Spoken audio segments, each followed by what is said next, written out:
இருக்கக்கூடிய மக்களுக்கு உங்க மேல சுத்தமா நம்பிக்கை இல்ல, அதுக்கு நீங்க என்ன பதில் சொல்ல போறீங்க அப்படின்னு சொல்லி கேக்குறான். அதுக்கு யூரியாஃப் சொல்றான், கண்டிப்பா ஏன் ஒருத்தனால மட்டுமே அந்த ஒரு பேரியர் கிரியேட் பண்ணி அந்த ஒரு கேட்டை க்ளோஸ் பண்ண முடியாது, அதுக்கு தான் நாங்க ஒரு பிளான் வச்சிருக்கோம். அந்த கேட்டை சுத்தி டன் கணக்குல மானா கிறிஸ்டல் நாங்க போட போறோம். அதுக்கப்புறம் நான் வரைஞ்ச அந்த ஒரு மேஜிக் சர்க்கிள் அந்த ஒரு மானா கிறிஸ்டல்ல இருந்து கொஞ்சம் கொஞ்சமா பவர் எடுத்து அந்த ஒரு கேட்டை கம்ப்ளீட்டா க்ளோஸ் பண்ணிரும். அதுக்கப்புறம் அதுல இருந்து யாராலையும் வெளியே வர முடியாது அப்படின்னு சொல்லி சொல்றான். அப்புறம் மக்களை பார்த்து இன்னொன்னு சொல்றான், நீங்க ஞாபகம் வச்சுக்க வேண்டியது ஒண்ணுதான், உங்களோட உயிரை யாரு காப்பாத்தணும்னு சொல்லி அது நான் தான், என் பேரை ஞாபகம் வச்சுக்கோங்க அப்படின்னு சொல்லி எகத்தாளமா கேமராவை பார்த்து சொல்றான். இதெல்லாம் டிவில பார்த்துட்டு இருந்த சேர்மன் கோ என்ன பண்றாருன்னா, இவன் மேல எனக்கு சுத்தமா நம்பிக்கை இல்ல, சப்போஸ் இவனால அந்த கேட்டை க்ளோஸ் பண்ண முடியலன்னா என்ன நடக்க போகுதுன்னு சொல்லி என்னால யூகிக்க முடியுது. அப்படியே ஜின்சலை பார்த்து ஒரு கேள்வி கேட்கிறாரு, சங் ஜினு இப்ப என்ன பண்றான் அப்படின்னு சொல்லி கேட்கும்போது ஜின்சல் சொல்றான், ஜினு இப்ப கரண்டா சோல்ல இருக்க ஒரு கேட்டை வந்து டீல் பண்ணிருக்கான். அது மட்டும் இல்லாம ஆஜின் கில் நம்ம கிட்ட ஒரு சில ரெக்வெஸ்ட் வச்சிருக்காங்க. அது என்னன்னா, நான் மார்க் பண்ணிருக்கக்கூடிய இந்த கேட்ஸ் எல்லாம் அவங்களுக்கு பெர்மிட் வேணும்னு சொல்லி கேக்குறாங்க அப்படின்னு சொல்லி சொல்றான். அதுக்கு சேர்மன் கோ சொல்றாரு, இவ்வளவு கேட்டுக்கும் அவன் ஒருத்தனே போறானா அப்படின்னு சொல்லி ரொம்பவே ஆச்சரியப்படுறாரு. அதுக்கு ஜின்சல் சொல்றான், ஆமா சார், என்னதான் இருந்தாலும்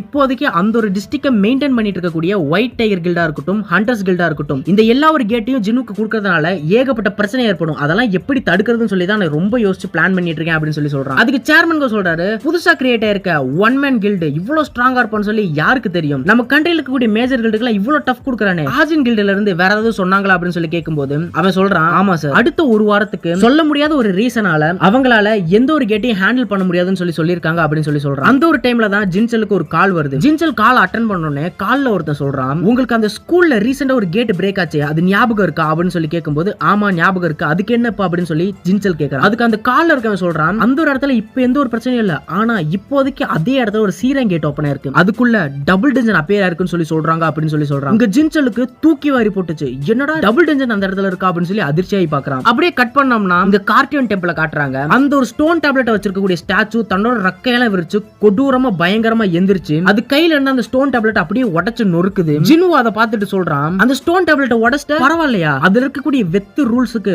ஒரு பயனுமே இல்ல போலயா அப்படின்னு சொல்லி கேக்குறான். அதுக்கு அந்த ஸ்டாச்சு சொல்லுது, அதுக்கெல்லாம் மீனிங் இருந்துச்சு, இப்போதைக்கு அந்த மீனிங்ல தேவை கிடையாது அப்படின்னு சொல்லி சொல்லுது. அதுக்கு ஜினு அதை பார்த்து கேக்குறான், நீ தானே நீங்க கூப்பிட்ட அப்படின்னு சொல்லி கேட்கும்போது அந்த ஸ்டாச்சு சொல்லுது, ஆமாண்டா நான் தான் உன்னை கூப்பிட்டேன் அப்படின்னு சொல்லி சொல்லுது. ஜினு அதை பார்த்துட்டு, நீ மேஜிக் பீஸ்டா இல்ல வேற ஏதாவது அப்படின்னு சொல்லி கேக்குறான். அதுக்கு அந்த ஆர்கிடெக்ட் சொல்றான், நீ கேக்குறது தப்பான கேள்வி, நான் யாருன்னு சொல்லி நீ கேக்குறதுக்கு பதிலா நீ யாருன்னு சொல்லி நீயே கேட்டுக்கணும் அப்படின்னு சொல்லி சொல்றான். சொன்னதுக்கு அப்புறம் இதுதான் உன்னோட ஃபைனல் டெஸ்ட், இதுல மட்டும் கடைசி வரை நீ ஸ்டாண்ட் ஆகி நின்று நீ கேக்குற கேள்விக்கான பதில நான் உனக்கு ரிவார்டா தரேன் அப்படின்னு சொல்லி சொல்லுது. உடனே சுத்தி இருந்த எல்லா ஸ்டாச்சுவும் ஜினு அட்டாக் பண்றதுக்கு வருது. ஜினு உடனே கம் ஃபோர்த் அப்படின்னு சொல்லி பெருவை சமன் பண்ண பாக்குறான். உடனே ஆர்கிடெக்ட் என்ன பண்றானா, ஒரு ஸ்னாப்பை போட்டுட்டு, தப்பு தப்பு தப்பு, இது ஒரு டெஸ்ட் இல்ல, நீ சீட்டிங் பண்ணவே கூடாது, நான் உன்னோட பவர் தான் பார்க்கணும்னு ஆசைப்படுறேன், உன்னோட சர்வன்ஸோட பவரை பத்தி எல்லாம் எனக்கு கவலையே கிடையாது அப்படின்னு சொல்லி சொல்லுது. அப்ப ஜினுவுக்கு ஒரு நோட்டிபிகேஷன் பாப்ப